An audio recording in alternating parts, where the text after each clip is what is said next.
आज आप जो सभी प्रेस वार्ता कर रहे हैं किसमें कर रहे हैं? सबसे पहले बात तो आप सभी को नमस्ते। बहुत बहुत धन्यवाद कि आप सभी लोग अपना कीमती समय निकाल के विद्यार्थी परिषद के प्रेस कॉन्फ्रेंस में उपस्थित हुए। ये प्रेस कॉन्फ्रेंस अभी हाल ही में छत्तीसगढ़ की राजधानी रायपुर में संपन्न हुई राष्ट्रीय कार्यकारिणी सदस्य बैठक के निमित्त यहाँ पे रखी गई है। हम सभी के बीच में कुछ परिचय है।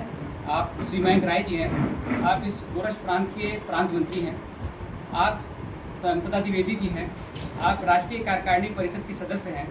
आप सौम्या गुप्ता जी हैं, आप राष्ट्रीय कार्यकारिणी परिषद की सदस्य हैं। अब मैं मयंक राय जी से आग्रह करूंगा कि वो इस प्रेस कॉन्फ्रेंस को आगे बढ़ाएं। सभी को नमस्ते। सबसे पहले तो आज अपने ज्येष्ठ माह के अंतिम मंगलवार की सभी को शुभकामनाएं देता हूं और यह मंगल कामना करता हूं कि बजरंगबली सभी पर आशीर्वाद बनाए रखें, इस देश सृष्टि का कल्याण हो। जैसा कि अभी मीडिया संयोजक शिवम पांडे जी ने बताया कि विश्व के सबसे बड़े छात्र संगठन अखिल भारतीय विद्यार्थी परिषद की राष्ट्रीय कार्यकारी परिषद की बैठक अभी 29, 30, 31 मई को छत्तीसगढ़ की राजधानी रायपुर में संपन्न हुई है। शिक्षा के क्षेत्र में, समाज के क्षेत्र में काम करने वाला विश्व का सबसे बड़ा और अग्रणी छात्र संगठन विद्यार्थी परिषद समय समय पर कार्यक्रमों और अपने बैठकों के माध्यम से समाज और देश में होने वाली गतिविधियों पर अपनी नज़र भी रखती है और जहां आवश्यकता पड़ती है वहां समर्पण के साथ उपस्थिति भी दर्ज कराती है।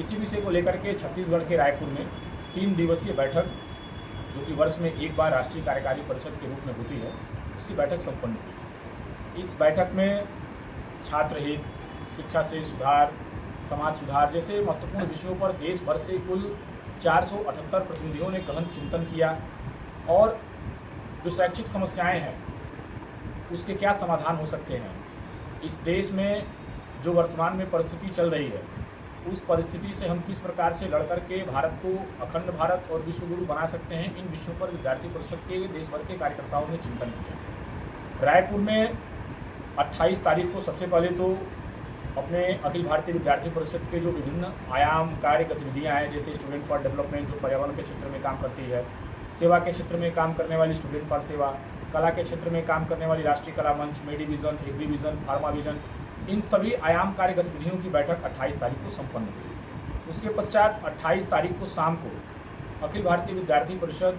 रायपुर ने नागरिक अभिनंदन समारोह का आयोजन किया, जिसमें रायपुर के छत्तीसगढ़ के मुख्यमंत्री साव जी, उस रायपुर के सम्मानित नागरिकगण, विद्यार्थी परिषद के रायपुर के छत्तीसगढ़ के पूर्व कार्यकर्ता और देश भर से आए सभी प्रतिनिधि उसमें सम्मिलित रहे। उसके पश्चात 29 मई को अपने अखिल भारतीय विद्यार्थी परिषद के राष्ट्रीय कार्यकारी परिषद बैठक का विधिवत शुभारंभ अपने अभाविप के राष्ट्रीय अध्यक्ष प्रोफेसर राजशरण शाही जी, राष्ट्रीय महामंत्री डॉक्टर वीरेंद्र सिंह सोलंकी जी और अभाविप के राष्ट्रीय संगठन मंत्री श्री आशीष चौहान जी ने दीप प्रज्वलित कर किया। इसके पश्चात विद्यार्थी परिषद ने जो सबसे महत्वपूर्ण 4 प्रस्ताव इसमें पारित किया, जो कि देश भर के वर्तमान सामाजिक, आर्थिक, शैक्षिक परिस्थितियों पर आधारित है, जिसमें विद्यार्थी परिषद का जो सबसे पहला प्रस्ताव है वो है कोचिंग संस्थानों की मनमानी और विद्यार्थियों के शोषण पर नियंत्रण हेतु नीति बनाए सरकार। ये विद्यार्थी परिषद का पहला प्रस्ताव था। आप आज देख रहे होंगे कि समाज में किस प्रकार से कोचिंग सेंटरों का प्रचलन लगातार बढ़ता जा रहा है। विद्यार्थियों का अब आकर्षण भी शैक्षिक संस्थानों के बजाय कोचिंग सेंटरों की तरफ बढ़ रहा है और कोचिंग सेंटर पूरी तरह से शिक्षा के व्यवसायीकरण को बढ़ावा दे रहे हैं। इसलिए विद्यार्थी परिषद का यह मानना है कि जब तक विद्यार्थी परिसरों में नहीं जाएगा, जब तक उसका शिक्षक छात्र का संवाद नहीं होगा, तब तक एक अनुशासित और सामाजिक परिस्थिति उसकी अनुकूल नहीं होगी, उसका विकास उस तरह से नहीं हो पाएगा। इसलिए विद्यार्थी परिषद ने पहला प्रस्ताव ये रखा। इसके बाद जो विद्यार्थी परिषद का दूसरा प्रस्ताव था वह केंद्रीय विश्वविद्यालयों में कुलपतियों की नियुक्ति में हो रही अनियमितता और देरी, इस विषय पर चिंता जाहिर करते हुए विद्यार्थी परिषद ने अपना दूसरा प्रस्ताव पारित किया, जिसमें देश भर के सभी प्रतिनिधियों ने हिस्सा लिया और अपने सुझाव विचारों के माध्यम से जो हो सकता था उन सभी विषयों पर व्यापक चर्चा की। साथ ही भारत की आंतरिक सुरक्षा और वैश्विक स्थिति पर चर्चा, इस विषय पर भी विद्यार्थी परिषद के कार्यकर्ताओं ने प्रस्ताव पारित किया और सुझाव दिया कि देश में किस प्रकार से विरोधियों से लड़ने की, अपने युवाओं की उसमें क्या भागीदारी हो सकती है, समाज को किस प्रकार से हम जागरूक कर सकते हैं। इन सभी विषयों पर विद्यार्थी परिषद के प्रतिनिधियों ने चर्चा किया। साथ ही जो अंतिम विषय था अपना प्रस्ताव का वह यह था कि विश्वविद्यालय परिसरों में बढ़ती अपनी वैचारिक अस्थिरता को लेकर के यह देश, यह समाज क्या कदम उठा सकता है, इन विषयों पर विद्यार्थी परिषद ने 4 महत्वपूर्ण प्रस्ताव पारित किए।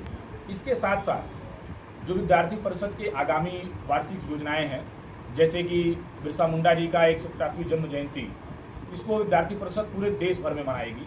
साथ ही इस कार्यक्रम के माध्यम से जनजातियों का किस प्रकार से आने वाले समय में उनका विकास हो, हमारी जनजातीय संस्कृति कैसी रही है, जिस भूमि पर बिरसा मुंडा जी ने जन्म लिया था उसकी मिट्टी को देश के प्रत्येक कोने तक पहुंचाने के साथ साथ संगोष्ठियों के माध्यम से विद्यार्थी परिषद कार्यक्रम आयोजित करेगी।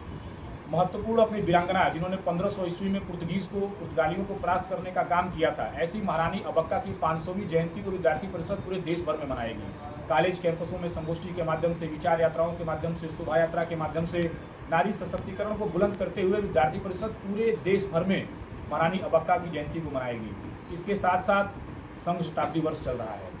इन संघ शताब्दी वर्ष में पंच परिवर्तन के माध्यम से जो भी विचार परिवार संघ ने विचार पूरे देश को देने का काम किया है, इस देश को मजबूत करने का काम किया है, इसको लेकर के भी विद्यार्थी परिषद वर्ष भर कार्यक्रम करेगी। साथ ही आपातकाल का यह 50वां वर्ष है, तो इस 50वीं वर्षगांठ पर आपातकाल में जो मीसाबंदी रहे थे उनसे मिलना, उनसे संवाद, संगोष्ठियाँ, इसको लेकर के 25 जून तक 2 वर्षों तक लगातार विद्यार्थी परिषद इस पर कार्यक्रम करेगी। मीसाबंदियों को सम्मानित करने के साथ साथ उनसे संवाद की किस प्रकार की परिस्थिति रही थी और किस प्रकार से उन्होंने देश की अखंडता को सुरक्षित रखने हेतु जेल की यात्राएं की, इन सभी विषयों को लेकर के विद्यार्थी परिषद जो है अपने आगामी कार्यक्रमों को करने जा रही है। इसके साथ ही अपने अभावित के शिल्पकार